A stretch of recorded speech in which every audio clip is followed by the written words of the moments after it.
the audience kind of like takes it in, because you can't control that. You go out of your way to make what you're making, and then if it's appreciated by people in some way, shape or form, then that's a success.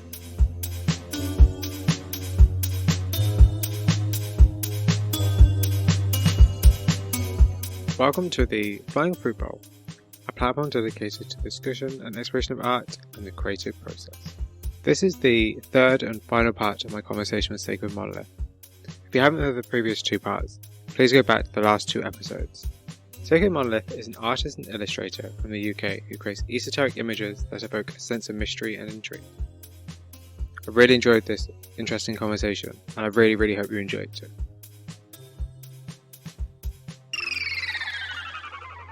Yeah, because it's a process. It's a life. As I was talking to the last interview I did, it's a lifelong process. Art is a lifetime. It's a lifetime career. You're going to be working on it every day in some capacity, whether you're creating work or not. So I think it's hard to forget that it's not just the hours you spend painting, is also or creating work. It's everything else in between as well. It's not just the one thing. I think it's very easy to forget that we have to always be constantly switched on to doing something involving art. It doesn't have to be art itself. Yeah, that's true. So I think I that's agree. what I'm it. So so super curiously, so what you've said previously is well, at least you've spoke about, I guess, in passing, is this idea that you have, or it seems to me at least, that you have a certain threshold and a certain threshold of what you consider to be good enough to put into your portfolio. And I'm just curious as to how do you choose to know what goes in your portfolio, and then kind of what percentage of work do you keep to yourself and what percentage of work do you actually publish on that? I do loads of stuff that I don't share. So I think that for every piece that you might see,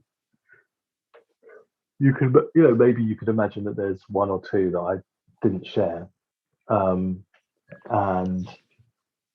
I think that there's just a lot of work that goes in behind the scenes for you to get to the point where you've got like a coherent body of work that sort of has to tie in with the rest of the work.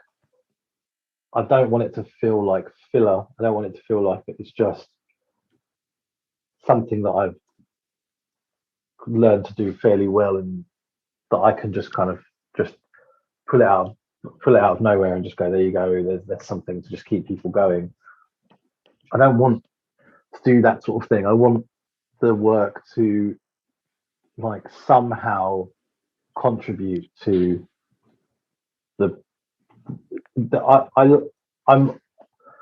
what I'm interested in is giving people an entire body of work to look at that feels like it's got its own unique place in the world. So each new piece is just like another little incremental sort of addition to this wider thing that kind of something is coming across when you look at the entire body of work. But exactly what that is, it's hard to pinpoint.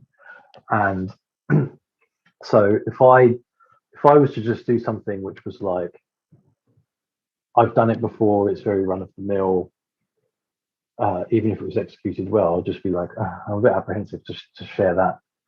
It has to have something about it which feels different to that which has come before. And I would, depending on my mood or depending on where I think things are going, I would want it to have a certain aesthetic. So, for example, I've done quite a lot of like visually dark pieces lately. And then when I look back at what I was doing like maybe 2 months ago, it was a totally different color palette. And I just constantly sort of weighing up in my mind to what extent should I make things look like they sit in a set, and to what extent is that a bad thing? Like I could make everything, I could easily tomorrow just be like, okay, every single thing I do is going to be pink and blue, and then it's very, very easy for me to then have a style, because you can just look and go, oh, this is the guy that does everything he does is pink and blue, and that's cool. But what if I don't want to do something that's pink and blue tomorrow?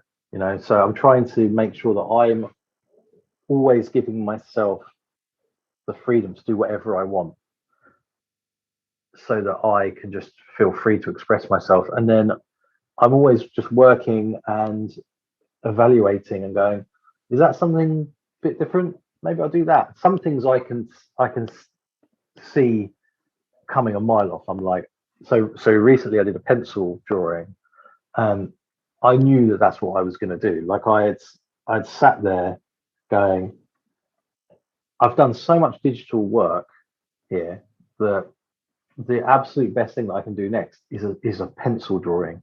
It's like the absolute antithesis of everything that I've just been in terms of materials. And then by making it the total opposite end of the spectrum as far as materials are concerned, I then make it, in terms of subject matter, exactly aligned with everything that I've been doing, if that makes sense. So there's an obvious way that it fits with the rest of the work, but there is a clear distinction as well. So then that at the very least deserves to have a space and to sit in a space. So then I ordered these pencils. I thought looked like they were really, really good, and I wanted to try them out, and I did it. Then there were things like really quick sketches. Like I always do little quick sketches. As part of my process, I will open up, a new document in Procreate, or I'll make, go to a new page in my sketchbook, or get a new canvas in front of me, and I'll just go like really expressive and just do whatever I feel like I want to do. And I do stuff like that all the time, and I don't show them to anyone, because it's not necessarily what I want my work to be, because I could have absolutely loads of those, and then the more realistic, figurative, kind of detailed work would be, well, they would be like few and far between. And there's already a lot of work that I'm sharing, so I'll be bombarding people with work. So I do these sketches all the time, but then every now and then I'll just be like, well, let me pick like my favorite one and share it. And I do there are sort of different things that I've read that sometimes they strike a chord with me, and I go, that is something that I really believe in, and actually I want to do something that is true to that idea. So for example, there's a book called, I hope I've got the name right, The Design of Everyday Things. And the person who wrote that book talks about how things should, one of his philosophies, I guess, is that things should look like what they are. They shouldn't try to disguise themselves as something else. Like if you're designing a chair, make it look like a chair. If you're designing a car, make it look like a car. Don't try and make the car look like a balloon. Like that. What do you think of when you think of a car? Now try and make it look like that. And that might sound like really kind of sort of broad and potentially unhelpful, but it's actually quite good, because when you think about, for example, doing a drawing, like you could, depending on what's in your head, you could think to yourself, okay, I'm going to try and do a photorealistic drawing, and my goal is for people to not realize it's a drawing, right? And then that's the goal you've set yourself. And then once you make an image that people assume is a photo, you've succeeded, right? But then you could think like the guy that wrote The Design of Everyday Things, and you could say, this drawing should have loads of very clear, obvious, pencil marks, and like you can clearly see the way I've used the pencil to shade up and down, And so when you do like a sketch, it's an opportunity for you to be sort of unapologetic about the fact that this is a drawing, and I'm letting you see the pencil marks, I'm letting you see the mistakes, I'm not refining it, and and they and people really, really respond to them. If that's what's interesting about it, they respond to them more than they respond to really, really detailed pieces that take me forever. So it might take me 20 minutes to do a sketch, and people love it more than something that might take me, an entire day. A lot of the time, not always, but a lot of the time. So that's kind of the way I think is just like, okay, that's something that I want to represent in my work. So okay, I'll do a sketch. Okay, I've done a lot of digital, so let me get a pencil and do some pencil drawing. And then I might say, okay, I've done a lot of work with like a black background. Let me specifically do the opposite and do a piece with a white background. It's all just like reacting against myself, basically. That's it. Yeah, that's interesting. That's very interesting. Cool. So my next question for you is a piece of art better if it's more personal to the artist? And how do you think that your own life has influenced your art? I don't necessarily think that a piece of art is better if it's more personal to the artist. There are pieces of art which are highly effective because they're personal. But I just think that, again, I just think that a lot of those kind of ideas are the kind of, there's the sort of two sides to, I guess, like the human psyche. There's a sort of like chaotic part, which is sort of super creative, and then there's the kind of orderly part, which is like really organized. And the orderly part of the brain can sometimes suppress creativity because it tries to make rules. So that's like an internal battle that people have, whether they realize it or not, and it goes on in society. There are people that try to make rules, and then there are people that go, well, that rule doesn't work for me, and so there is no one thing that makes a piece of work better. It's just that it would be really good if there was, because it would be a rule. We could actually go, there's a rule, we can write this rule down, but there actually isn't. There's no someone might do a piece of work that the fact that it's personal makes it so incredibly moving and powerful that it's like it stays with you forever. And another person might make a piece of work that's personal, and the fact that it's personal is really, really off-putting, and you just hate it. You're just like, oh, I just don't like this at all. So it's not. There's no rule for what makes a piece of work good at all. And that's one of the things which is difficult for people to wrestle with, because it just leaves you with potential just chaos. But we're in the realm of create. When it comes to art, we're in the realm of the creative. So it is pretty much chaotic, I would say. And when it comes to my work, I'm not self-conscious, so that's the way I approach it. So I just think that by virtue of me making it, it's going to be personal. I just think that you can't get away from the fact that there is something personal about it, but it's not something that I'm conscious of or I'm trying to do in any way. I'm not trying to, sort of say anything over. I'm much more interested in the subconscious and I guess leaving a lot of things open to interpretation and letting people project themselves, their own ideas onto things and stuff like that. So do you think that being an artist is liberating, isolating? That's a good question. Both, for sure. It is. I mean, practically speaking, it is isolating. You also end up in your own head a lot, and that's isolating. So that's probably the biggest reason why I would like to not do art, is to stop sort of isolating myself and being in my own little mental kind of thought process that's just so kind of impossible for anyone else to be part of it, because it's sort of so fast moving and it's just all going on inside my head.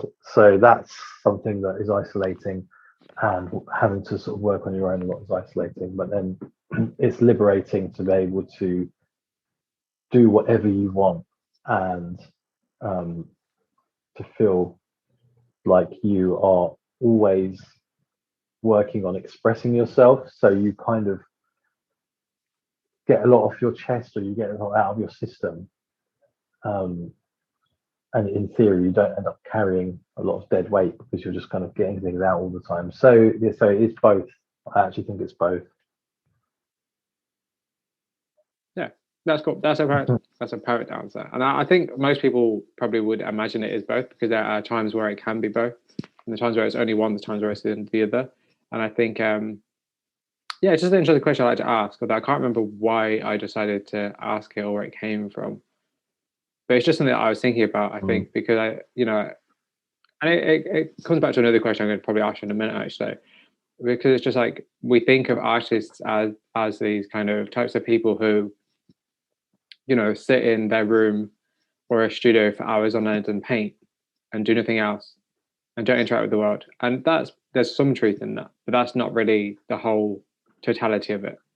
And I think also the fact that, like, art is quite liberating, and it can be quite, like, we have freedom of expression, but at the same time we also have, social media guidelines, and we also have people who are quite prudish, and we also have, ways that we're restricted upon the images we can and cannot create also. So I just think it's interesting to ask artists how they feel about being an artist, because, I think, maybe it's just me, but I feel like not enough people talk about that, even though I listen to a lot of podcasts. I do. Yeah, no, it's an interest. It's a really interesting question, because it actually makes me think about that, which is something that I guess I hadn't really taken the time to consider that before. But it's actually really like that's cool. it's really relevant. Well, thank you. I mean, I try to create questions that make people think about what they do, as opposed to just being like, oh, who's your influences, and where do you look for inspiration? Like, those questions are cool, but I'm interested in why somebody's an artist and what kind of drives them. Like, as I say in my intro, which you'll hear at some point, is the Flying Fruit Bowl is a platform that is like based on the discussion and exploration of art and the creative process. Like, that's what I'm interested in. It's like the exploration of what it means to be an artist, not necessarily the art, not just necessarily the art itself, but also how you get to the art and how you get to the creative life as well. It's not just about the final product, it's definitely, about the journey. Definitely, that's probably the biggest part, actually, for me. Yeah, of course, and I think it's the biggest part, but it's also the most kind of obscure part and mystified part, I think, because for some people it is literally just a case of picking up a brush and painting, and they just realize they're good at it. And for other people, it's self-discovery.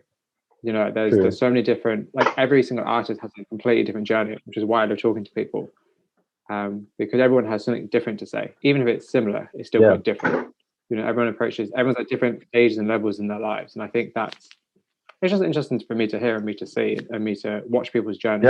No, I can see that. I can see it's definitely. It must be interesting for you to see all of the different responses that you get.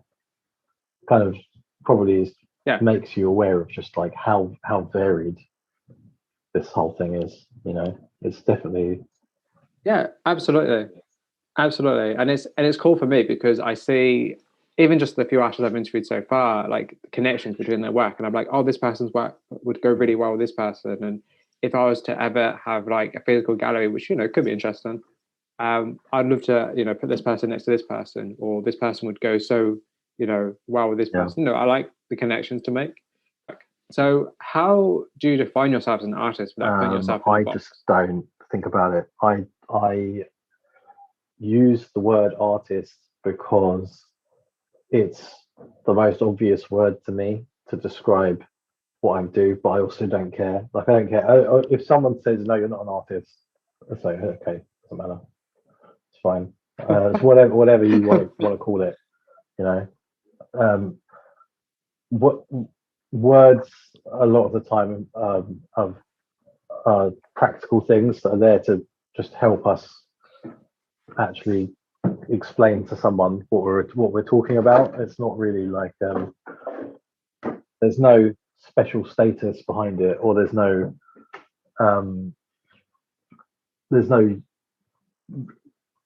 specific meaning that it has for me. Like I'm not a gatekeeper that would be like, oh no, an artist has to be this and has to be that, and you're not an artist if you don't do X, Y, Z. It's just a word that is probably the one that first comes to mind for me personally, and that's it. And maybe it's not the right word, and I don't know. And if someone else thinks that they've got a better word for it, then it's fine. They could use that. That's it. I don't. That's cool. Yeah. That's beyond that, I don't think about it. That's very cool. Yeah, no, I like that. No, I can see that, and I think it gives you a lot more freedom to just do whatever the hell you want to, and not be worried by what people are going to think of it or how people are going to determine it. You know, I think that's a very good mentality to have, and I think it must give you a lot of just a lot of freedom, I guess, and to create, and not have to worry about fitting into a certain mold or like, oh no, my work, I can't shoot a film, or I can't make a music score or something, because it's like it won't fit into what I do. I think that's very I respect that a lot. It's that's a very broad term, so that's one of the reasons why it's good, because I don't want to give myself a label that stops me from being able to do what I want. Like if tomorrow I decide I want to do something that's just very different, I haven't boxed myself in, so it's good. Yeah.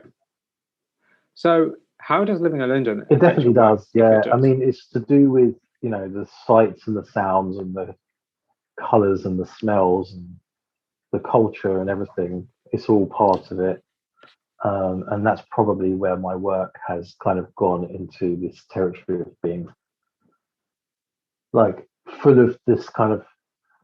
There are certain elements of like urban decay and like vandalized phone boxes and things like that. And there's a kind of dystopian theme that's going on there somewhere as well. And I guess that's just kind of one of the ways that I enjoy London. It's like I enjoy looking at it and imagining that it's like some post-apocalyptic landscape. Like that's more interesting to me than just this like, I don't know, that there are negative ways that you can. There are lots of negative things that you can easily fall into living in London, because there's just so many people and it feels so cramped. So you kind of have to use your imagination a little bit. And I'm more personally, I think I'm happier when I'm in the countryside, and you'll know when I'm living in the countryside, because there'll be loads of drawings of nature and stuff turning up, and it will start to sort of change. The whole themes will change. The themes of my work will change a little bit. So yeah, it does affect me. I think that's the way in which it affects me. Also, doing digital work on an iPad. If I felt like I had loads of space to move around, I'd probably just decide to get like a really, really big canvas and paint on that. Yeah, of course. Yeah, because you have the space to do so. Yeah, that's cool. That's cool, and I like that. I like that the fact that the environment you're in is very, like, it has an influence on the work you create. And actually, it's kind of really interesting though, actually, because it makes me consider, like, what work would you have created had you been in a bigger space or a smaller space, or in the countryside, or in a larger city, for instance. Like that's quite interesting, actually. It's something I'm going to think about in terms of why I ask people about their work. That's really interesting, actually. Now, that's something that we subconsciously don't think about, is where we live and how that affects us. Yeah, for sure. I mean, we're basically sponges, aren't we? We're soaking up the world around us. Of course, yeah. it's everything from, you know, the way things look and the music that you listen to and the stories that you get told, you know. Yeah, and also, yeah, and you can find inspiration from anywhere as well, which is the coolest thing. So, you know, you could be walking down the street, you know, and a piece of trash can, you know, float past you, and you might get inspired by it, yeah, you know, by the way it moves or something. And, you know, I think that's, you know, the fascinating thing about life, you know, that you never know when inspiration is going to hit, and it's like you don't necessarily have to go searching for it; it will come to you at some point. But you obviously have to be productive in the meantime, otherwise, it can be right in front of you, and you just won't catch. Yeah, true. I mean, it's all about the way that you interact with the world, isn't it? That's the key. Yeah, I guess, yeah, it's about perspective. Come back to anamorphic art. It's about perspective. Yeah. So I'm super curious. So do you feel like you're part of a larger art community? And actually, what are your thoughts on the art industry as well? I don't think of myself as part of a larger art community, really. I probably am, because I'm on social media and there's some really, really nice people that I've got to know on there. So there's a couple of artists that I talk to who, you know, really, really nice, and, you know, it's all good. But I don't know. I just don't want to ever become cliquey or feel like I'm part of a scene or anything like that. Those are all things that I don't want. They're all things that I want to shake off as soon as I feel them. And that's like when I talk about how I used to have like friends that do street art, and I used to tell them, like, I don't want to feel like I'm part of your scene, which, like, I didn't mean that to be rude when I said it. That was probably was. Yeah, no, but the fact of the matter is that is how I felt. And it's because I just don't want to feel like there's an expectation of me to that what I'm going to do is going to reflect on others, and what they do is going to reflect on me. I'm being very, I suppose, like, very libertarian with my work. Like, I want to be able to fall on my own sword and do whatever I want, and it's on me. You know, if I decide, if I do something dumb tomorrow, that's on me. And if someone else turns around and says something or does something really offensive, that's on them. You know, if someone does an amazing piece of work, it's for them to receive credit for it. It's nothing to do with just because I know them. It's nothing to do with me. They did it. So it's like that. And I kind of like the idea that my friendship group is just the people that I've known for years, that I've grown up with. And they don't need to be into art. They're just people. They're people that I trust the most. And, you know, or I have, like, you know, we have the same sense of humor, or we've been through things together. So yeah, I'm not really looking for that.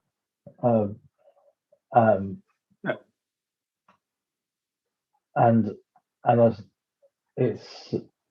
it's a balancing act, because I don't want to be rude to anyone, because I really, really like the vast majority of people that I've met through doing my artwork. So it's a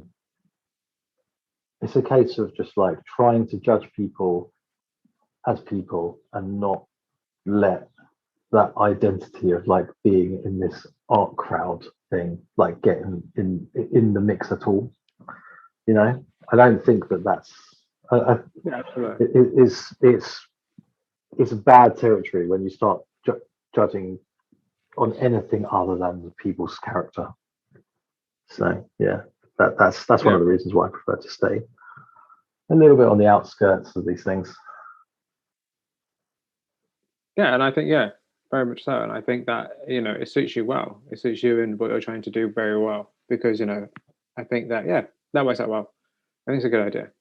And I actually really like the fact that you are aware of that as well, as opposed to being like, you know, I want to be, you know, the life and soul of the party, and, you know, I want everyone to see my work. And, you know, I like the fact that you're very much the opposite, and you're very much like, you know what, if you like my work and you'll get it, and if you don't, that's cool. You know, I like that. I think that's, you know, there's a lot of you know, you're setting yourself up for a great level of success, but your own success, you know, your kind of self-imposed success, as opposed to external. Yeah. Your internal success. Yeah, no, I definitely yeah, I'm glad that you can sort of see that and you're okay with that. That's Yeah, I just think the way that definitely where I'm coming from. yeah, I just think your approach is really fascinating. Really fascinating. It's completely different to anybody I've spoken to, which is really interesting. So I'm very intrigued. I'm very intrigued because it's very hopeful, if that Okay, makes sense. that's cool. It's a very hopeful outlook that you have. It's and the more I talk to people, the more I kind of see it. Actually, it's kind of I guess there's a theme in a way. Like a lot of artists that I speak to, like they don't care. Obviously, they want to make money. Everybody wants to make money, but it's not about that. It's about the creation. It's about the desire to. It's about the need to create. And I Yeah, think that's kind of quite a revelation to me, because from the outside it might not seem that way. yeah. Well, So yeah, I think there are yeah, things, yeah, why do people do the things they do? Like, what is it that makes them do the things they do? That's what's interesting. People have urges and instincts to do absolutely, things. Like, where does that come from? Why are they deciding to do certain things? And I think that the society gives a hugely diverse range of opportunities to people, which that's one of the ways in which society is very successful. Is we're very fortunate to be born when we at the time that we were born, because it may not be perfect, but we've got such a hugely diverse range of opportunities that if you're somebody that your soul, your spirit is like, you want to crunch numbers, you want to be a numbers guy, there's a place for you in society and you can be hugely valued. If you're a person that what you want to do is you want to write, there's a huge domain for you to there are so many opportunities for you to go and write. If you're somebody that what you want to do is paint, then there's a huge range of opportunities for you to go and paint. There's so many different natural kind of proclivities that people have, different instincts that people have, that um, they're all able to go out and go and implement in their own way. You've got people that are you have someone who's a real sociable people person, and what they want to do is go and network and speak to people and get to know people, and that's great. There's loads of opportunities for people like that. So I just feel like um, that's the root of kind of what is interesting to me, sort of looking at why do people do the things they do. I feel like people who do art, if they were money oriented, then they would probably not have chosen to do art in the first place. It doesn't seem like the smartest thing to do. Like maybe get into banking or something. That's probably more likely to be profitable. yeah, So it's clearly um, not about money, but then it has to be about money to a certain extent, because for it to facilitate its own existence, there needs to be some money behind it. It needs to yeah, generate, unless someone's just got loads of money, that's fine. But if it needs to generate enough money for to keep itself afloat. So yeah, that's the bottom absolutely, of line. course, yeah, I mean, Yeah. absolutely, of course, yeah. There's always costs involved in obviously anything you Yeah. do. So of course, and actually talking about money, one thing I really want to ask you, and actually probably now is probably a good time to ask you after this conversation Mm-hmm. we've had so far, is balancing jobs with creating art, because obviously I know you work a lot. So how do you balance creating art with having jobs, and what kind of sacrifices do you make I doing finish so? work and then I immediately go to work. That's what it is. So like I work in one job and then I finish and I work in another job and then I Yeah, finish that and I work in another job. So like I'm kind of doing three things at once right now, and um, they're all things that have yielded positive results for me, if you know what I mean. So yeah, I just believe that um, if you find yourself at a loose end where you've just got nothing to do, um, there's the old cliche of idle hands do the devil's work. So it's so easy for yeah, me to do something that is bad for myself like who knows what bad things I might get into if I just have nothing to do. So with lockdown, it was like, okay, let me fill my schedule with stuff. So I do, I've got my job, which has kept me sane, and it's kept me more sociable because I've got like really nice colleagues that I talk to when I'm working in my job. I finish that, and then I do my artwork, which has become really, really, like, it's distracted me from the problems of the world, you could say, and that's been really, really good.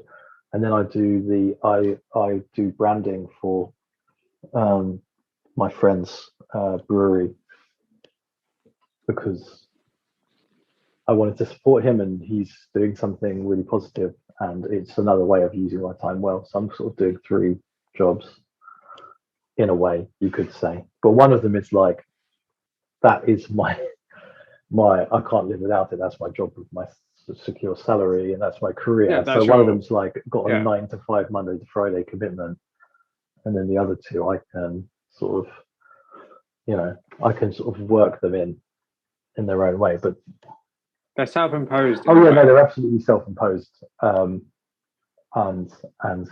my life is better for it, because I wouldn't be here talking to you now if I hadn't just put the work in and made that artwork. I would be, what would I be doing? Just watching another TV show on Netflix or something.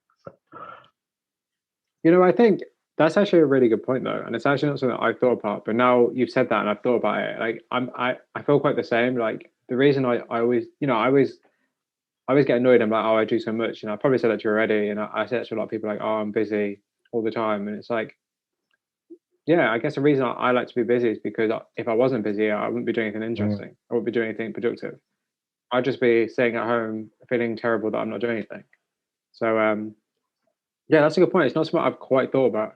Yeah, so let's talk a bit about social media. What are your thoughts on social media? How has it social media has changed my life in a lot of ways. I have in the past had millions of hits, and subsequently lots and lots of, you could say, business with making artwork, and it's threw me through a loop. Separately from my life, I have been looking at the news and seeing some of the things going on in society and thinking, there are some huge things happening, and I think that it's probably because of social media. And I'm sort of watching, going, is this really bad, or is this really good? And I've kind of come to the conclusion that from the perspective of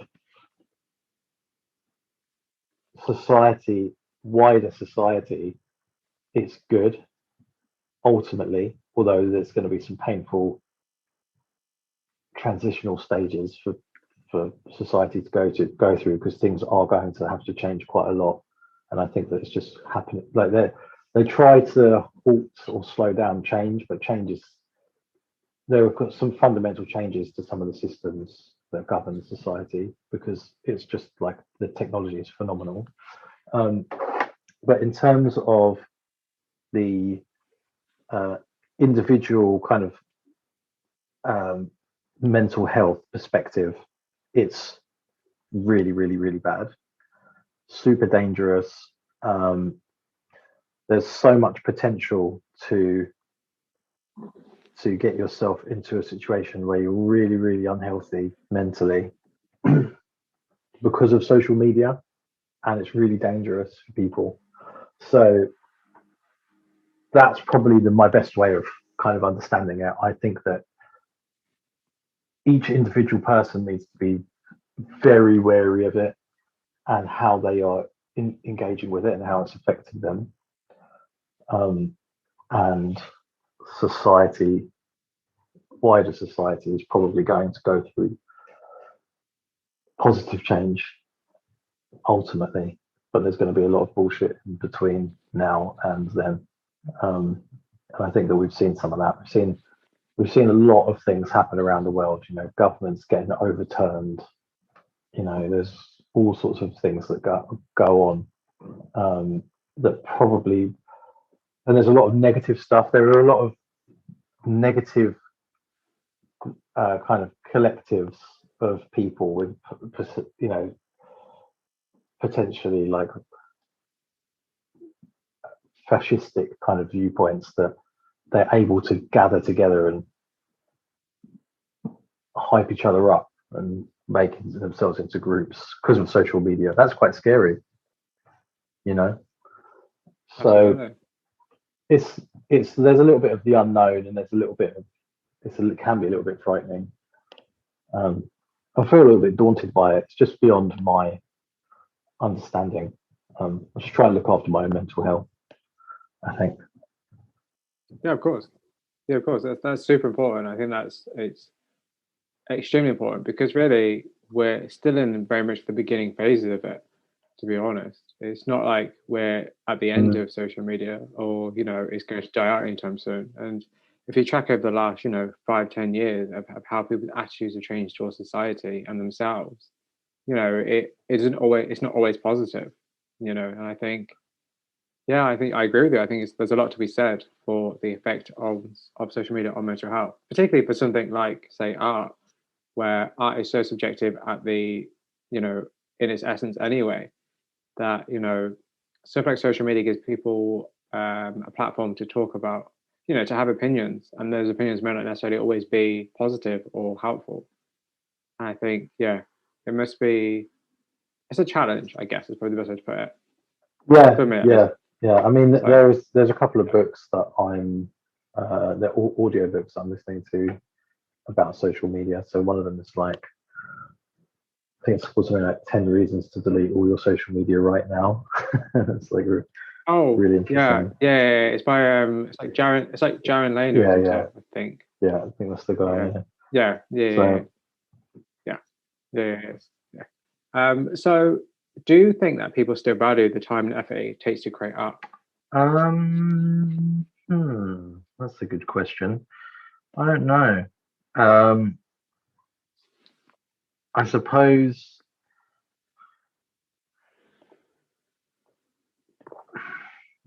people do. I just think that there are like loads of just other ways of making work, and everything's just diversified. That's all, and that's a good thing. So the world of art has diversified, uh, along with you know, everything else. It's probably a result of technology. It's a result of innovation, creativity, ideas, and you know, people don't just see art as being necessarily um, about whether someone's done something which is difficult. You know, that's that's something that people debate. The sheer fact that people are debating it makes it relevant as an idea, because that could have just been like something that everyone has discussed, debated, and agreed on, and then laid it to rest. Like, okay, we've all now agreed that um, art is only something which takes loads of work, or art doesn't need to take a lot of work. You know, but you still see people have those debates all the time. Someone will put a piece of modern art up somewhere, and then you'll have always have that person that turns up and goes, well, I could have done that. You know, and it's just like, and then the conversation Absolutely. starts, and you're like, as long as that conversation is going on, then you know, this is relevant. And you know, the human condition hasn't changed. People are still the same as they were 1,000 years ago, and so the you know, that work, um, that sort of work is relevant as much today as it was at any other time. But maybe in the past, society hadn't diversified enough, and people were not educated enough for those things to have a place. But now they've got a place in society. It's it's just no, it just doesn't matter whether people appreciate it or not. I guess it just doesn't matter. There are loads of people in the world. There's 7 billion people in the world. You're going to have people that have a negative view of what you do. You're going to have people that have a positive view of what you do. There are going to be people that are totally indifferent. Um, so I honestly can't. I have to admit, I don't know if I care. if people, No, I think yeah. that's no, I think that's great. I think generally, I think that's great because I think that just puts, you know, so much less pressure on you to have to do something and have to create and have to you know, just be But something that also, you're not. I you know, guess it is kills the probably the best way to charm put of it. like. So if you imagine someone makes a gesture, so imagine somebody says like, so imagine somebody makes you, I don't know, a cup of tea, right? And then, you know, hopefully you'd go like, oh, thank you so much. That's really, really kind of you, right? But whether you do that or not, the person who gives it to you, if they turn around and go, don't you fucking appreciate what I've just done for you? I've just made you a cup of tea. Are you not going to please tell me that's the most delicious tea you've ever drunk in your life? Have you not even appreciated? Look at the effort I put in. They killed the whole thing by saying that, you know. So having it in your Yeah, head that's a good point. that people need to appreciate that people need to appreciate the work, the effort I've put into this. You know, having that in your head when you put the work out runs the risk of just like killing off what good will people may have had by just kind of killing the charm of the whole thing. That's why I don't say too much. I just make an image and then I just go, there you go, have a look, you know, and then it's fine. Yeah, If the, like you will get nice people that have positive things to say, and then the onus is on you to sort of like show gratitude to those people, and then just sort of give as little energy as possible to any negativity. That's it.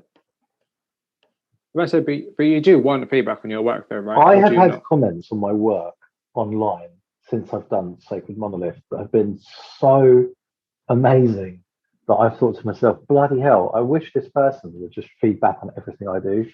You know what I mean? There have been people that have said comments, and I'm really bad because I never reply to people. I started replying to people because someone messaged me and was like another artist who's really, really good artist, and they were like, "You don't reply to anyone. Like, what's going on?"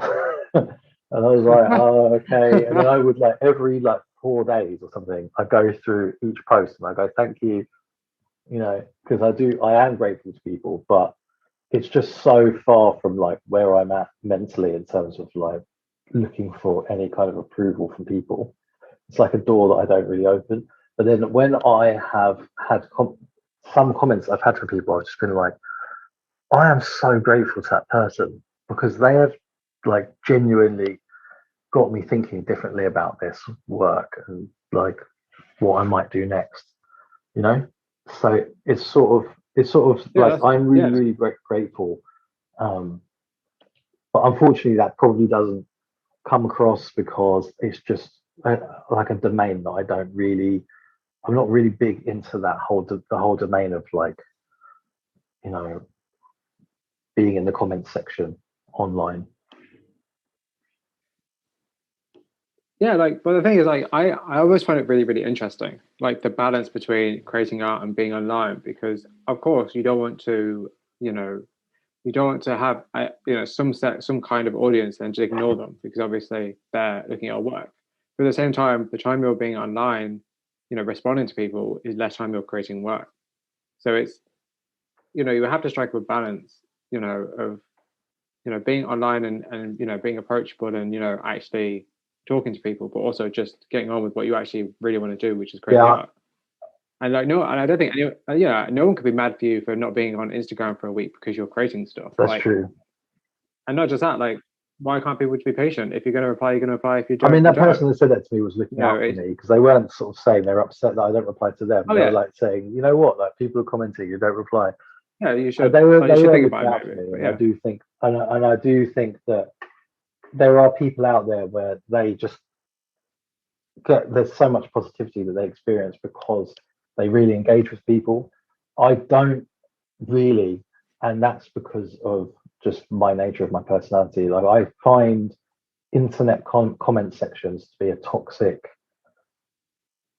domain, and so even if people are yeah, being nice, yeah, I'm super cautious to sort of walk into that space at all. I'm like, from a distance going, oh, that's a nice thing that someone said, and I don't get involved.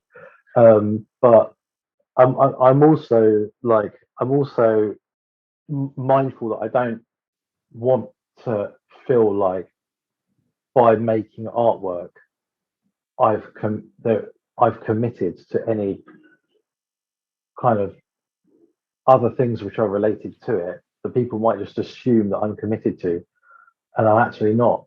So just because I've made an image of I've made an image that I was interested in making and then shared it with people, that doesn't mean that I'm the social media guy, because I'm just not. And there are certain people where that's their character and it works for them.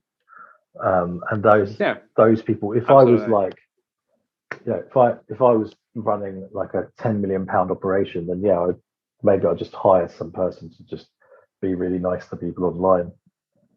Because I want people to feel good. I don't want there to be any negative vibes at all. So if by inference people feel slighted because they feel like I haven't responded to them or anything like that, then that's a bit of a shame. But it's certainly not like there's no negativity behind it. Like, I'm not really about the social media. Just about the images, just about making the art, putting it out there. People see it, then I make some more, and then I put that out there too. That's it. Yeah, it's about the joy of creating, not the what you can get from creating it. And I think that's very commendable. That's very commendable. Yeah, and I like that. I think I can share that sentiment a lot because, as I always say, and I probably say in every single interview, like I'm not a fan of social media, even though I'm on it all the time. Well, I kind of not on it all the time, but yeah, like I'm the same. Like I'll post on Instagram and then I'll turn my internet off for probably the rest of the day because I'm not interested in who sees it straight away. It's just for me personally, it's not how I want to spend my life. I don't want to spend my life staring at a screen, which is what I'm doing anyway. But I don't want to spend, there's other things I want to be doing. Like I have books I want to read. I've got people I want to see. I've got other things we're doing that doesn't involve just staring at a screen all day. And for me, I don't know. It's something that I'm thinking about recently as, I seem to, it's like followers. It's like my follower account's going up, which is cool, which is nice. That's cool. But it's also quite terrifying as well because I'm not a public person. I'm a very private person. And what I'm doing isn't particularly public, but it kind of is at the same time. I don't know. It's weird. Yeah. I don't know. So kind of talking about, I guess it's kind of along the same veins. But the thing about being an artist is that, you create work. But for some people, quote unquote, the kind of, how can I put it? The popular, I guess, probably the quote unquote popular artists. So like, they get to a point where, like, for instance, like, and I use the example all the time, like Damien Hirst or Jeff Koons, it's like their name and their reputation becomes more popular or more important than the work itself. So my question for you really is, at what point do you think that an artist's brand or reputation overshadows? I think it's that is when an artist is successful, basically, because there's absolutely no doubt about it. Reputation is a very, very powerful thing, and it's basically like branding. It's like having a brand, right? Yeah. So if you look at, like, say, like the fashion industry, if somebody is an unknown brand and they make an item of clothing, let's say they make a dress and they sell it for 50 quid, they're selling it for its objective value, and its high quality is something that they hope will help build the reputation of the brand. And then once they sell, I don't know, a few hundred different garments that are all of an equal high standard at that low price, which represents its something close to its objective value, then they would have built a reputation for the brand that then feeds back into the perception of the same garment that they can then put the price up on. And then that's a kind of positive feedback loop. And then 5 years in, you might have an identical, literally identical garment to the one that was originally sold. It might now be 200 quid. And then you just keep going, and then you get to the point where a few years on, that garment is now 500 quid or £1,000 or whatever. So when it comes to artists, it actually is just the same thing. I know that people like to imagine it's not, because they believe in a lot of the myths around artists and this sort of archetypal ideas of artists and what it is, but it's actually just marketing, and that's what it is. There's no two ways about it. If I had a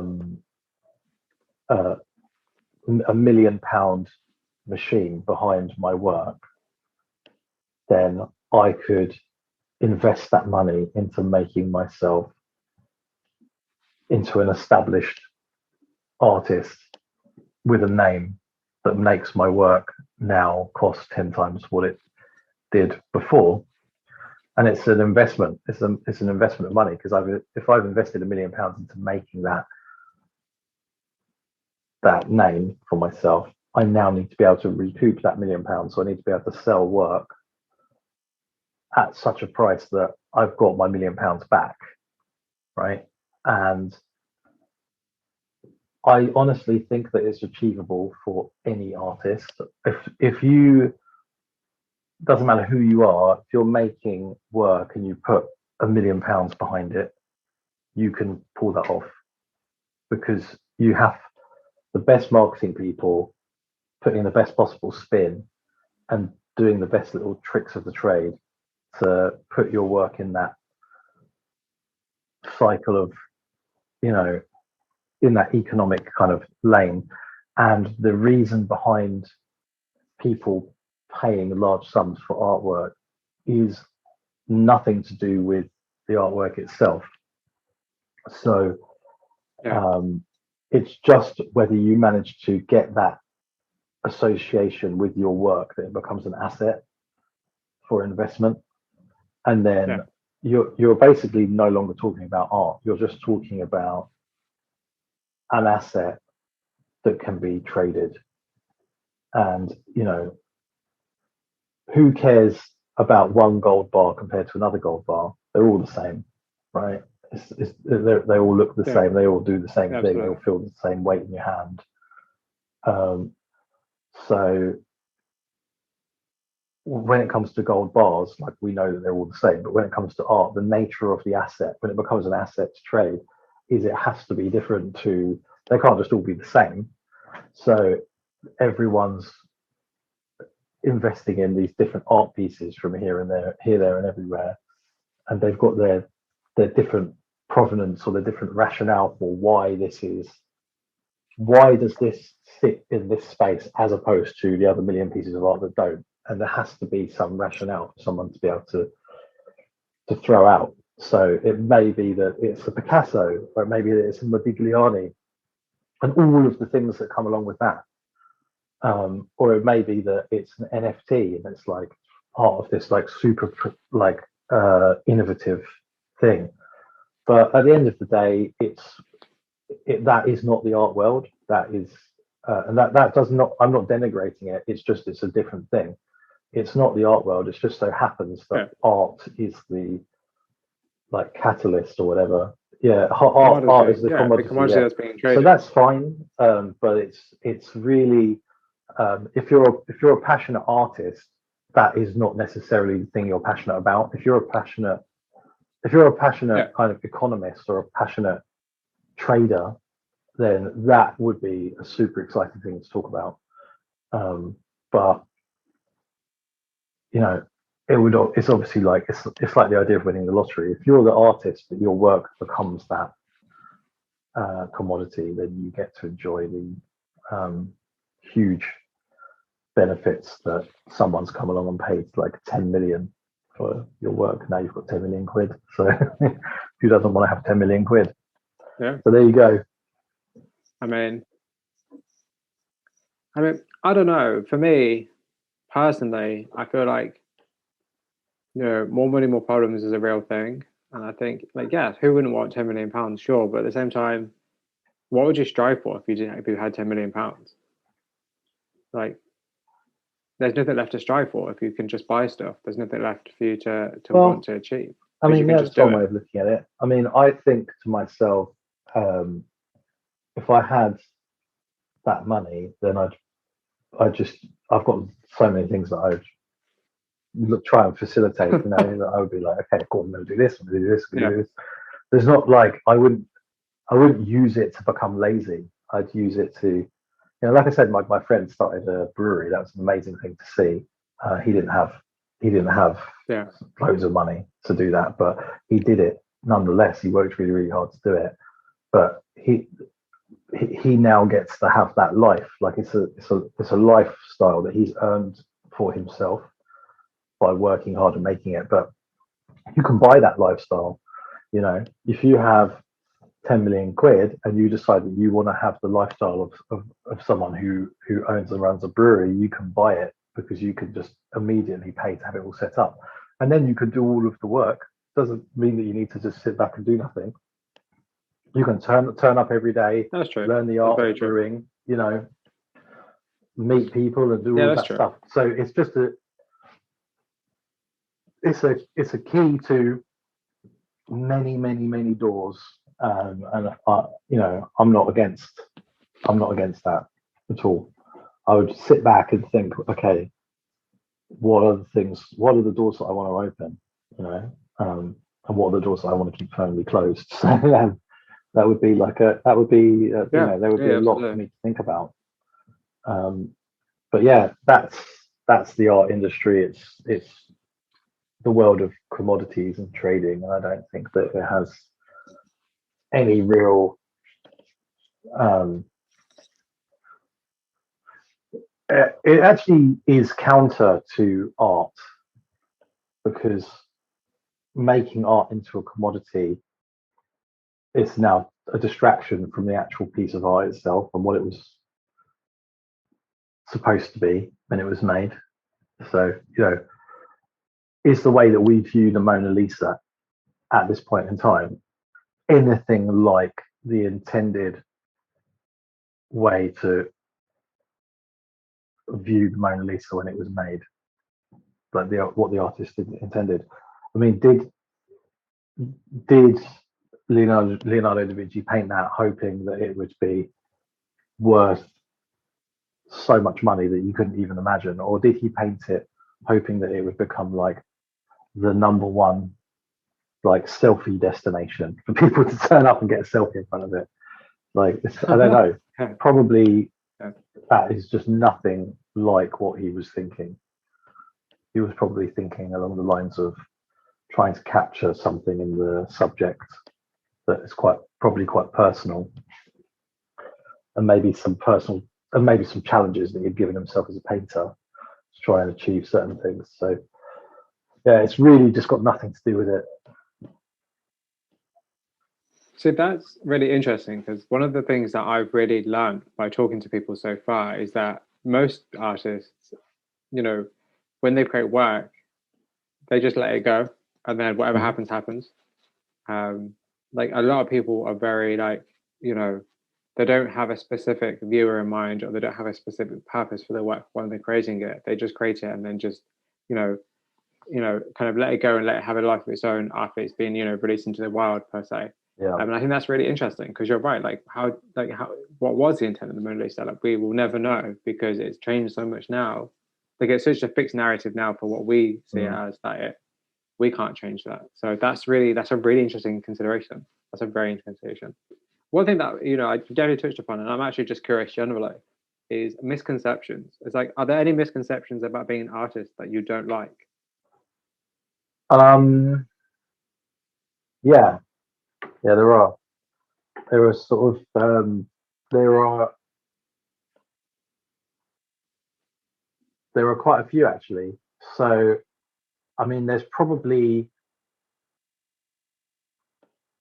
probably some stereotypes that kind of go around about people being a bit pretentious or being a bit into themselves, and that bothers me. Like, I wouldn't want someone to think that I'm like that. So I don't I don't like the image of being an artist. Like, I don't like it. It's not something that I enjoy saying to people, oh, I'm an artist.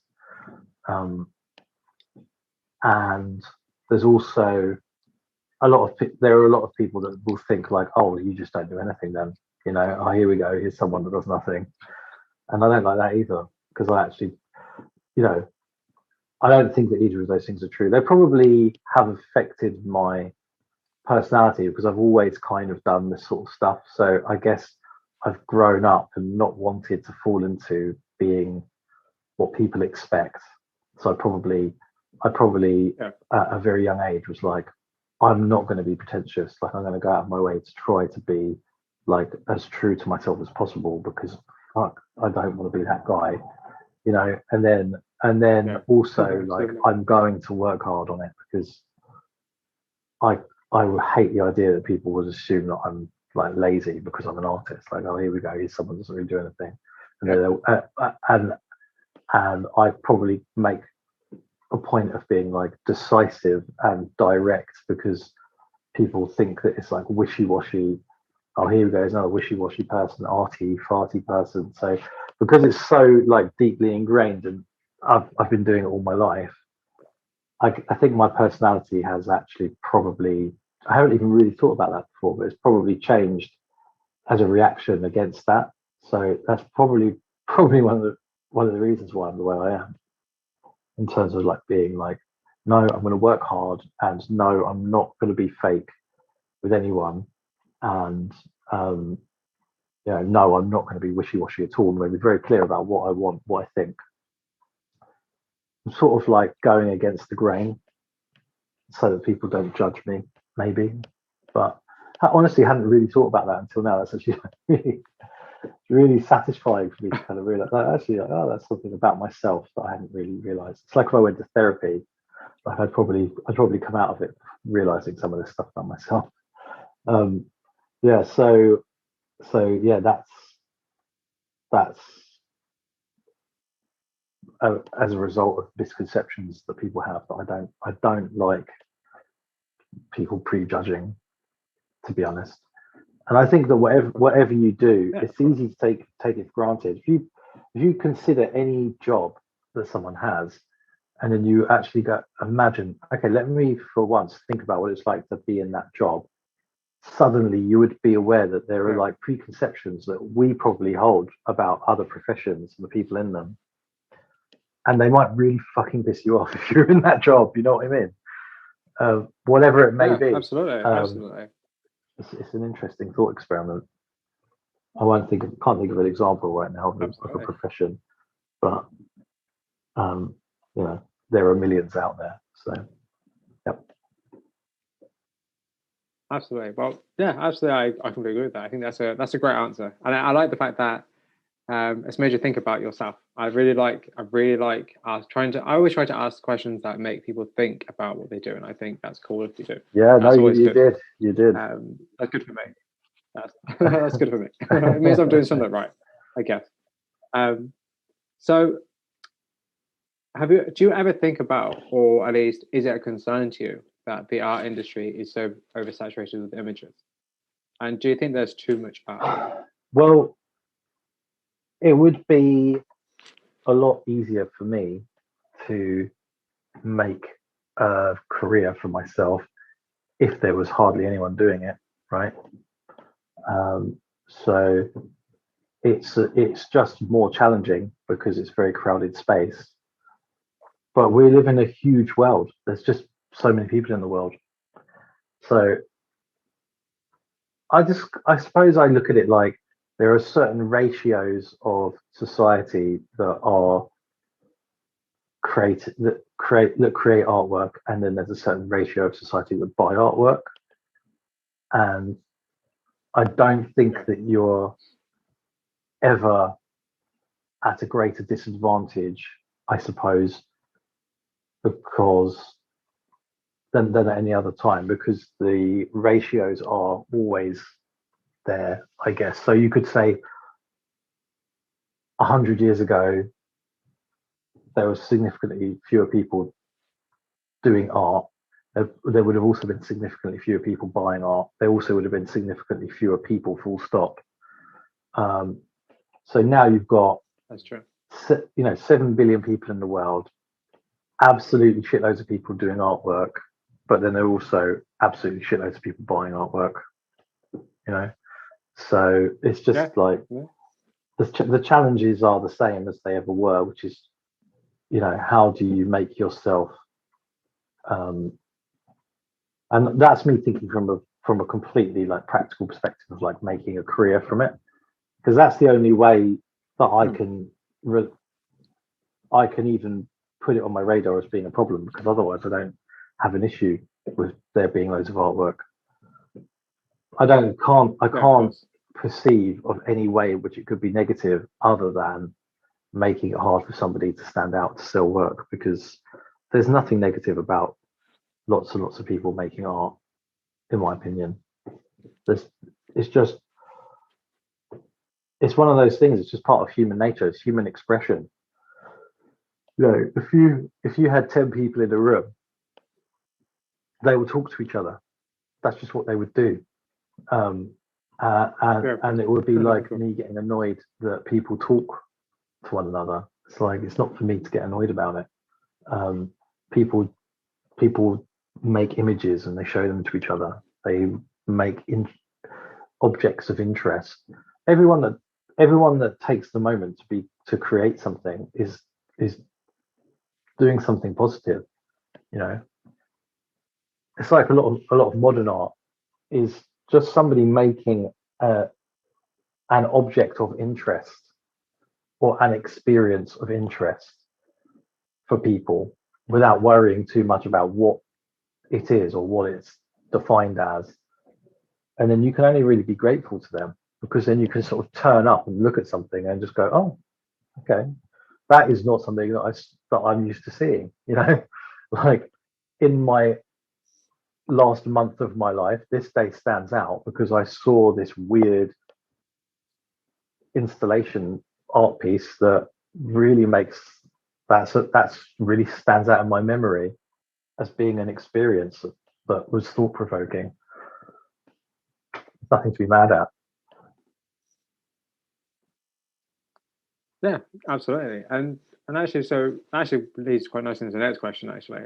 So do you think that just because somebody creates something, they should expect to be paid for it? No,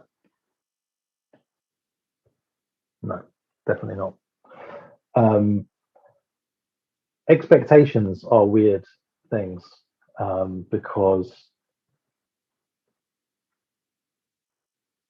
I actually think the word expectation gets used incorrectly quite a lot, because what is an expectation really? An expectation is probably based on experience of what you've actually had happen to you in the past, right? Like truly an expectation is quite a mundane thing, because it's like, what do I expect if I go to the shop and I pick up a chocolate bar, walk to the checkout? I expect the person at the checkout to scan it and say, that's 50p, please, and then for me to pay and walk out. Anything exciting is something which is outside of the realm of expectation, because that is, by definition, that's why it's kind of exciting or provocative. Like if that person at the checkout picked the chocolate bar up and then just threw it across the room, I'll be like, fucking hell, I didn't expect that.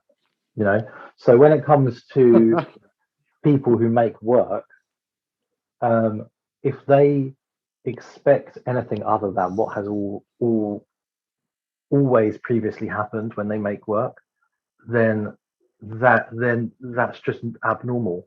Like that's not a normal way to think, because your expectations are based on your previous experiences, but they may have a sense of entitlement that even if they deep in their heart, they might not want to listen to what their heart is telling them, but they may know that people are not going to do anything different to what they have done previously. So if they make work and they didn't get paid for it in the past, then they should probably expect that they won't get paid for it in the present, because why would it be different to the past? But that doesn't mean that it may not happen. It's just your work is worth what people are willing to pay for it. That's it. That is the only value that it has. So I'm in a weird position because I got myself into a place where I was selling work for quite a lot of money in the past, and I know that the natural expectation would be that you're going to do what you did in the past. But I know that building a name and a reputation is how you get to that point, and so actually I have to remind myself that I'm probably not going to get that. So that is one of the hardest things for me, because I'll be like, how do I make myself work as hard as I did before, knowing that there isn't like an accolade at the end of it that there used to be, like and that's just my own little mental kind of one of the challenges that I have to sort of like try and deal with. But yeah, it's but yeah, so I hope that answers the question. But then again, I guess that's a really good point. But then again, I guess the great thing about that is that you'll then also realize the reason you stepped away from that, and the reason that you're doing what you're doing now is so important to you. Yeah, well, that's it. That's the trap. So there are so many that there are so many traps that are hidden in everyday life, and just you don't necessarily know that trap was there, and sometimes until you've been caught in it, and you're like, oh shit, here I am, like I've ruined the pleasure of art for myself because I've got to pay the rent by doing this thing that I don't want to do, for example. Yeah, especially like the traps of success, like absolutely, particularly that, I think, because it's such an idolized thing, it's such an aspiring goal that people strive for. Yet when you reach it, you realize it's not quite how you thought it was going to be, and then with that comes a whole lot more pressure and a whole lot more expectation and a whole lot of just it shifts, it becomes something different. It's like a mirage, that you can't fully reach. And when you do think you reach it, you realize it's actually not what it was when you originally thought you were going to reach it. One of the ways that I've changed this time around is I want to be in control of like the as I don't want to be dependent on other people to give me opportunities or to give me approval. So that one of the ways that I'm trying to own this whole thing is to be in control of it. So I want to just be in the situation where I make my own things and sell, like, so for example, prints. And I'm going to get involved in other things as well, like for example, playing cards and things like that.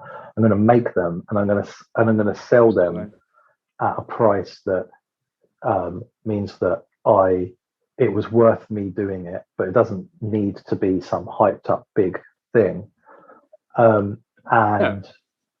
And it's going to be, I'm in control of it. So I can make, like, for example, I can make like 20 prints, sell them at a price, which means that I can go back and do another 20 prints of a different design later. Yeah, of course. Yeah, absolutely. And that is all my own independent thing that I'm making. There's no middleman, there's no hype. It's just, I make it, I sell it, and it's got an objective value. And then it just needs to pay for itself to justify its own existence. That's it. So my only worry would be making a series of prints and then not making enough back to just go and do another series of prints. You know what I mean? It's like that. So of course, yes. But there are ways that you can not get around it, but I guess also get around that. There's ways you can get around that, and there's other avenues you can use to fund that. So yeah, because I think I respect that a lot. But I think I like that. I think that's a good point. I think that's a good idea, and I like the idea of you're thinking about funding, your project funding itself, and like the whole idea of it's like I like that. I think that's great. I think that's really clever actually, and I think that it makes a lot of sense. And I want to know when you're starting playing cards. Right, no. So I think it's great. So I have probably about 3 more questions to ask you. If that's okay. Cool. Okay, so what I always do in the written interviews I do is I always ask the interviewer if they have a question they want me to ask of the artist, and then I always ask them a question from another artist. So I've decided it for audio interviews. So firstly, do you have a question you'd like me to ask the next person I interview? Okay, and this is without knowing who you're interviewing at all. Yeah, of course, absolutely. I'm not going to tell you because I don't know who I'm interviewing. Actually, I do, that's but really I'm not going to tell you. Okay, all right. Well, what's it going to be?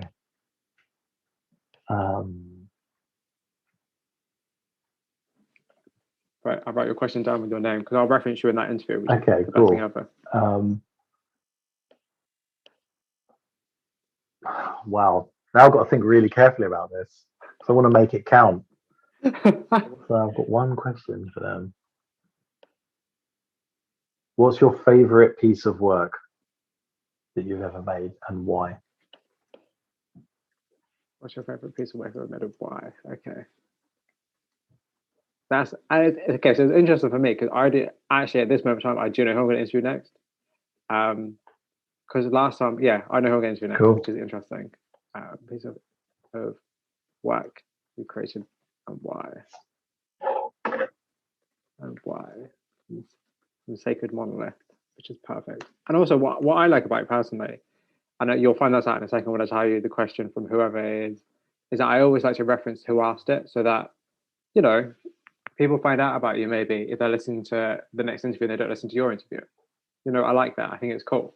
I think it's cool just to ask people. I'm always interested in what artists want to know about other artists because I feel like a lot of artists listen to this. That's cool. So I'm always interested to know what people want to know.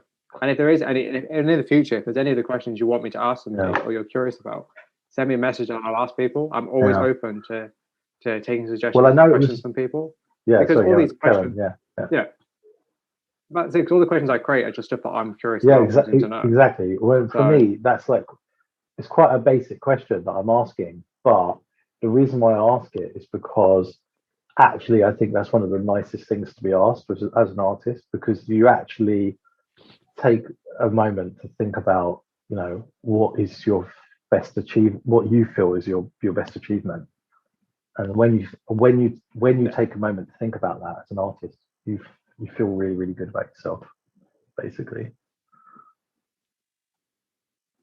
Absolutely, that's a good idea. I really want to ask that question now. Do you want to answer it?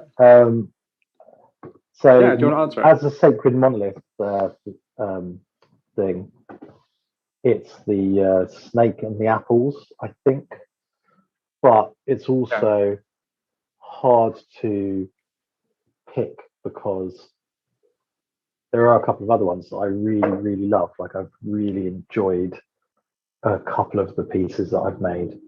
So one of them was I called it ripples. It was like a skull that's sort of dripping into ripples of water, and it's like complete.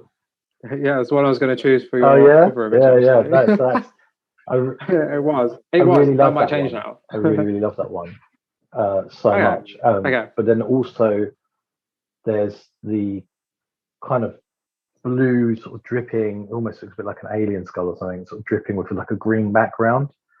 And I made that, like when you see my Instagram, you'll see that I made it into one of those ones that I sort of collaged into like a big piece. When you can like put posts together on Instagram, like, and the reason why is because I feel like that was the moment I found my aesthetic for the Sacred Monolith brand. Like, that's like, it's not the best piece, but it's like, that's the eureka moment for me. I was like, that's the look that I'm going for. It's a defining moment. So for me, in a way, I love that one because it's like that that is sort of summing up what I'm trying to do. And going back over my entire life and the pieces I've done, like there are a couple of really, really large like pen drawings that are like undeniably like my best work that they had.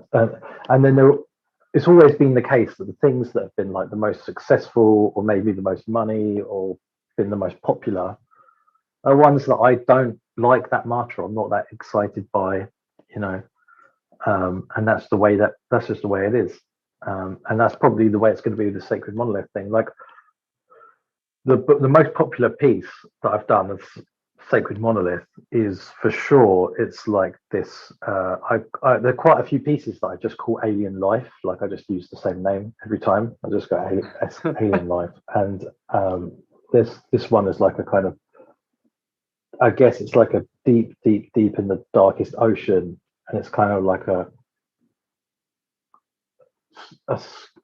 kind of weird green stony looking skull with the brain like glowing from inside, and then it's got this like jellyfish body. And I really feel like I executed the piece like really well. It's probably the most well executed piece in my Sacred Monolith portfolio of work. But it's not my favorite. It's the most popular piece. It's not my favorite piece. You know what? Actually, you're right. It's actually really interesting to hear artists talk about their own work and their relationship to their own work. That's actually, you're well right, actually. I think I'm going to think about that more for the next person I interview. Yeah, I actually agree with you. Yeah, actually, yeah, that's really interesting, actually. Cool. I'm glad you said that. Yeah, I'm very glad you said that. I'm going to, now really what I ask people now. I'm going to add more questions to the long list. They're like, damn it, I'm going to be here for like 7 hours every time. No, that's cool. That's cool. I appreciate you saying that. I think it's actually a really good point. Just the way you spoke about your work, like that's really cool. Like, yeah, that makes me excited to go back and see that image now. Cool. So yeah, that's super cool. I'm going to do that as soon as we finish. To be honest. Cool. That's cool. So the question I have for you, and it's funny for me because this is going to be out of sequence to how I post. So what I normally do is I normally post interviews as I record them, so that I've already got the order set from when I record them. But due to circumstances and opportunities that came up that I was expecting, it's kind of out of sync. So the person I'm going to talk to you that's asked you this question, that interview's not going to come out for like probably another month or so, or maybe another 2 weeks, depending if I change the order. But so the question for you is from an oil painter called Mark Thompson, who creates like interesting landscapes. And his question is, what makes you keep coming back to art? I think that it might almost be an unhealthy kind of stubborn thing where I'm just constantly back doing the same thing, like feeling unsatisfied. I actually think it is kind of unhealthy. It's actually a bit of an unhealthy thing. It's like, imagine you playing a video game and you can't like complete it and you can't beat the last boss in the game, and then you play that game forever because you can't just put it down and you've invested time into it. So there's a point where it's really unhealthy because it's like, okay, well, what are you going to do when you actually complete the game? You're just going to be like, fuck, I've just spent 3 weeks doing that. Like that was just such a lot. Like it's kind of like that, but on a grand scale. Like I am constantly, I suppose, unsatisfied and just working away at some kind of idea that I haven't managed to realize, and I just don't know if I'll ever get there, or I don't even know what I'm trying to get to. And it's just like it's self-imposed kind of like stressful kind of like thing that I'm clambering towards, and that is why I keep coming back. It's like, I'm still not there yet. Like I haven't done what I wanted to do. That's it. Yeah, like absolutely, and it's something that I've said before on a few interviews, and I'm going to say it again because I think it's something that I've thought about, and I heard it from somewhere, but I can't remember where I heard it from. And it's this idea that that what we're trying to chase as creators is creating the best piece of work, whilst also knowing that once we create the best piece of work, we won't have to create anything else. So we deliberately sabotage ourselves every single time we create a piece of work so that we don't stop Wow, creating. that's super interesting. That is amazing. See, stuff like that is like mind blowing to me. That is mind blowing to me because that is the kind of stuff that I'm trying to figure out like the it's like a Rubik's cube in my head. I'm trying to get it into the right Yeah. position and be like, bam, now I'm done. Like that is probably something that will like affect the way I think forever. You just saying that to me, it's like, okay, cool. That's going to be in my head. That's huge. That's a huge thing for me. And you know, Good. maybe I am doing that to myself. You know, maybe I need to just Yeah, because I guess as artists, it's like once you've created your best piece of work, what's left? There's nothing left. So, and you don't want to That's not true. create anything. That's true. So, I mean, I guess there's like a plateau that we're all potentially capable of reaching a plateau where we're kind of like, okay, we can't do better than this, and this is where we are, and that's where we're going to be, and you just sort of stay at that peak. But that's where I think thinking outside the box, which is like such a cliche term, but thinking outside the box is like really, really important, and making things so you know Stephen Merchant, the guy that co-wrote The Office. I love Stephen Merchant, by the way. Like, I really, really like him. I saw him in an interview, and they asked him about, you know, what it was like trying to create stuff after The Office, and like where he was coming from with it, because he's kind of managed to create. It may be considered that was the greatest thing he's done, but he's created loads of stuff that's on a par with it for years since, consistently. Arguably, and he said that he likes to try to do something completely different. That rather than trying to better what he's done previously or try to compare it, is just make something completely different that can sit by its side. And that's a really, really good way of thinking about things. So it's like, you know, okay, cool. I've done a really like it's hypothetical, like to say, okay, cool. I've done a really good painting. I'm really proud of it. It's an acrylic painting on a canvas. Love it. Okay, cool. Now maybe I'm just going to go and do a series of t-shirts. Like, okay, we've done some t-shirts now. Maybe what am I going to do next? And then what about if I get some wood and like carve something? You know, once I've done that, maybe I'll just go see if I can sort of get involved in tattooing. When that's done, like what's next? I don't know. Maybe I'll just, like paint a mural on a wall somewhere, you know, or I'll start doing some stencils. It's like that is my mentality. That is what I use as my way of like trying to diffuse the fear of like doing my best thing and peaking and being like stuck there. So it's like, okay, cool. If I did my best digital, if I feel like I just nailed digital painting, which I haven't, you know, like there's so much that can be done. But like, let's say that I did, like, and I was like, oh, cool. I feel like I've mastered this. Then it's just time for me to put the iPad down and go and get some other material, you know, just something totally different, completely unrelated, you know. Maybe I'll buy leather jackets and paint on the back of them with some, like, you know, I don't know. I really want to see that happen. Like, I really want to see that happen. That'd be so good. That'd be pretty fucking cool. That'd be so good. Like, that'd be so good. Like, even if, and then the cool thing about that is that, like, I mean, for me, the cool thing about that is that then I would think, where would that go? That could go just in so many different directions. So many different things could happen just from that one different idea.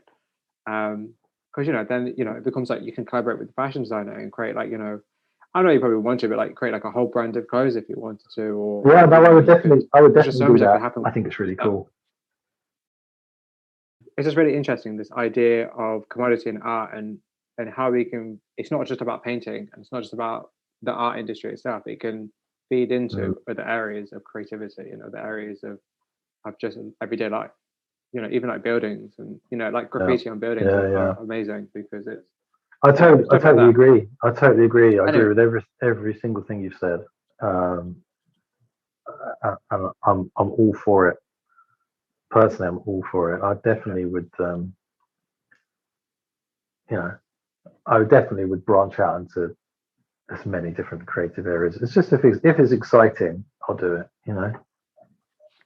Yeah, if you're excited and you're engaged with it yourself and you feel like it's something you want to do, I think for sure. I think as soon as you do it because you're chasing money or you do it because you think it's going to be a success, I think that's when it will fail, because I think at the end of the day, your passion for doing it isn't in the right place. Yeah. Absolutely agree. Yeah. So I have another two questions for you. Okay. The last two questions. They're both double barrel questions, so brace yourself. So the first one is, what makes a good image, and what was the last image or piece of media that you saw that left an impression? What makes a good image? For me, there's no rule of thumb for what makes a good image. There are loads and loads of different dimensions to what might work for me. So it might be that you might see that someone's done a photorealistic pencil drawing, and it might be really satisfying, to see, and it's good at being what it is. Then you might see that somebody's done a abstract expressionist painting, and it's like super dynamic, or like the colors just fill you with calm, and they change the space of the room so much that it's just so amazingly satisfying to have it up on the wall.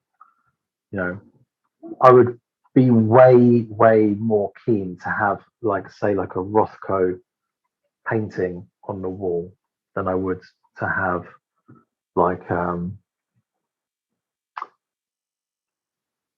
don't know, some work that is very figurative, very very literal, or very technical, because that's everything has its own function. So people, when they talk about images or they talk about paintings or they talk about drawings, they forget that that's just massively broad, and it's like the difference between talking about a spoon or talking about cutlery, right? Like cutlery is a lot of different tools, and you're going to use the one you need when you need it. So if you're trying to use a spoon to like cut some meat, it's not going to work for you. So it's just like you need to use the right tool. And when it comes to images, every image is a different type of image that's trying to do a different type of thing. So an unsuccessful image for me would be one that declares itself to be trying to do something which it then fails at doing. That's an unsuccessful image. So if somebody, for example, not even with what they say about the work, when they caption it or when they talk about it or when they comment on it or title it, but just the work itself, if the work is declaring itself to be an attempt at photorealism, right, but it doesn't actually look photorealistic, then it's an unsuccessful image. But if it's so bad that it becomes funny, that it's like charming, like the film Napoleon Dynamite, like the drawings in that film, then it becomes good, even though the artist didn't want that to be the result. And you would hope that that wouldn't hurt the artist's feelings. Like if it did, then maybe you just then consider it to be a wholly negative thing. So I think that like an artist can let go of, like, don't try and control the way that people perceive your work or the way that the audience kind of like takes it in, because you can't control that. You go out of your way to make what you're making, and then if it's appreciated by people in some way, shape or form, then that's a success. That's rule number one. And then the next thing after that is like, okay, when a piece of work is clearly trying to be something, then it needs to succeed at what it's trying to be. So if I'm like, there's obviously a particular type of thing that I'm making at this point in time with the Sacred Monolith. Like, exactly what that is hasn't been declared. It's not like something so concise, but there are certain themes, and there are certain things that are going on, and so that puts in the mind of the viewer a certain expectation. And if I was to make something that looked like it was trying to be the next piece, Sacred Monolith piece, but it was falling short, then it would be, it would be a failure. And maybe it will fall short by, maybe I'll do like a snake serpent design, but the serpent is like, the proportions are wrong, or the colors are bland, or like something about it is just not working, and it would fail. But it wouldn't fail if I was making it in the context of being like a naive artist, or like someone who makes things which are disproportionate because that's what I do, and it's not trying to look realistic anyway. So it's just like super nuanced, like saying what is good, what isn't good, and you have to take each thing as an individual, on a case by case basis, and judge it on its individual merits. And you can also get it wrong because you might just not be seeing something that the artist might have done something amazing. You might just not be seeing it, and then you come back later and then you see it.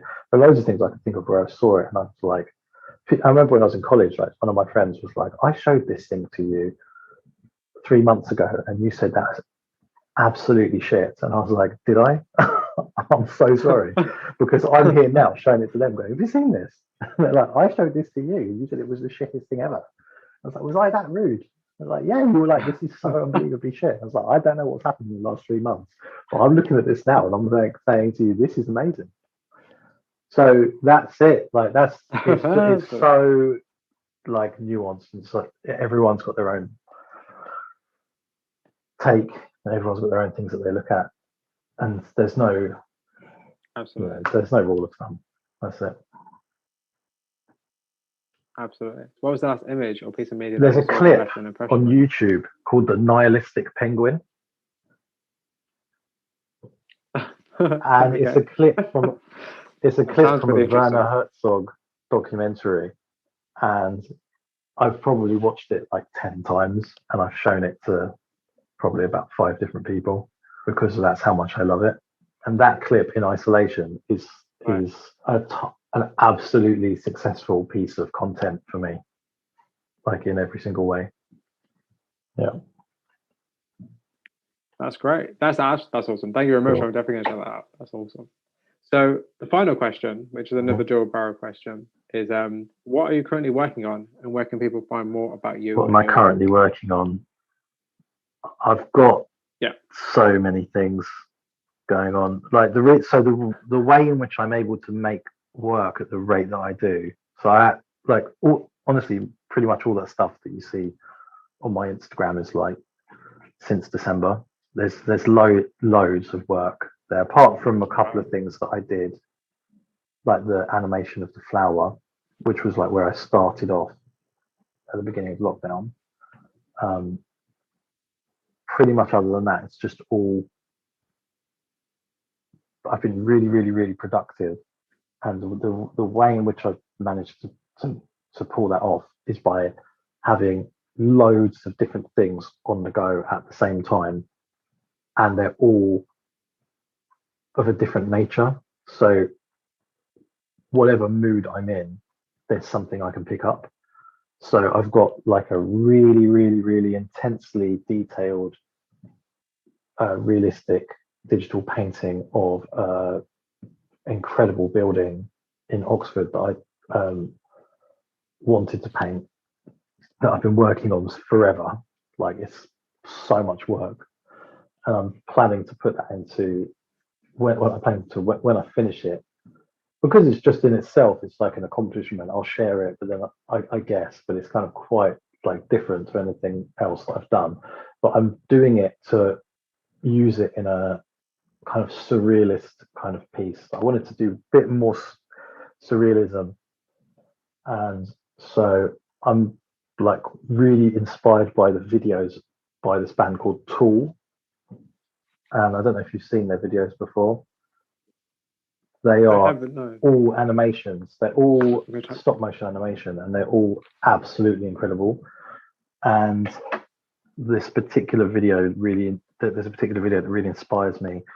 But it's like, anyway, it's just imprinted a kind of vision in my mind of how I wanted to use this building in this surrealist landscape and have these figures around this building.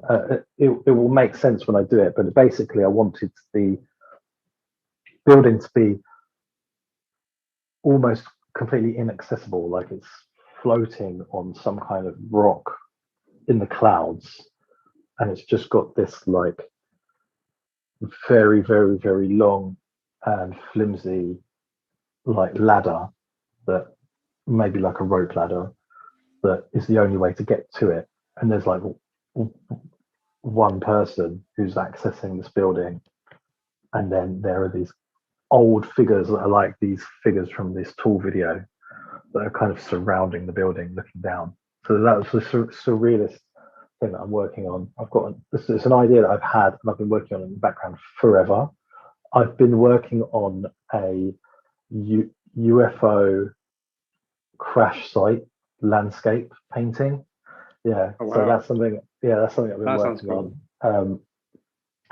That is part of a general theme that I'm working. Like, there are certain themes that are just kind of ongoing in my work at all times. So there's so UFO crash site is exactly along the lines of the sort of themes that I want to keep going through my work. I want it to feel like fairly realistic and relatable in terms of like everyday life surroundings, but with these crazy things in the middle of it. So that's, my modest start at doing those things was where I had like phone boxes and had skeletons around them. But yeah, this is hopefully taking it to another level. I've got like 2 paintings on the go, like acrylic paintings. I've got wood panels, planning to paint them. By the time this is out, the wood panels will all be done. I'll probably put them up for sale. So I've got yeah. I said by the time this is out, some of these things will never get done. There's just always, like, there are just absolutely loads of things going on at the same time. I made a deal with a brand to bring in some money, like doing some designs for them, which I'm probably going to start doing soon. So there's just loads of stuff going on. It's hard to like, I couldn't even tell you which things will get done first. There's just, it's based on intuition and based on how you feel in that moment in time and what feels right. Yeah, I'll pick up the like, let's say I pick up the iPad to carry on with one of these, and then by the end of that session I will have done an ink drawing on some paper somewhere. It's just, I just will not in any way do the thing that I thought I would do. So yeah, absolutely. And finally, where can people find more about you and your work? So www.sacredmonolith.com. That's my website, and I do have other social media stuff set up, but I just don't use it really, not yet. So Instagram, what is it, like instagram.com/Sacred Monolith. That's my Instagram, and that is, if you are interested in like being there for like the most regular updates and feeds of my work, that's the best place, because I will be there all the time. Inspired by Beeple Crap and the way that his Instagram was like genuinely really, really, really cool and interesting to follow. And it made me think that actually, you know what, social media can be pretty cool at times. I thought to myself, you know what, I'm going to try my best to update this like every day or every other day, you know. So Instagram's definitely the place if you're not worried about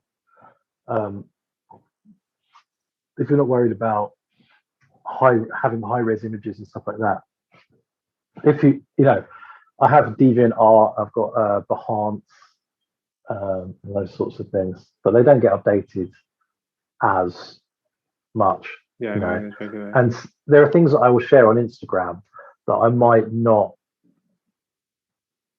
think are like the premium best pieces of work that I want to have on my website, but they are things that in the moment felt good and I liked to share them. So when I go back, so I go, okay, let me update my website, let me go and see what things I've got on Instagram that I haven't got on my website, and then there are a couple of things I'll be like, I'm not going to put it on my website actually, like that's not really what I want to have on there. But on my Instagram it's like very spontaneous. I do lots of stuff all the time and just sort of put it out there. So it becomes more like a diary and like journaling the process. Exactly. So that's definitely the best place if you're into Instagram. That's the place to follow my work. That's absolutely perfect. Yeah, that's absolutely perfect. You know what? Thank you so much. Like honestly, thank you so much. Like it's been an absolute delight to talk to you, an absolute delight.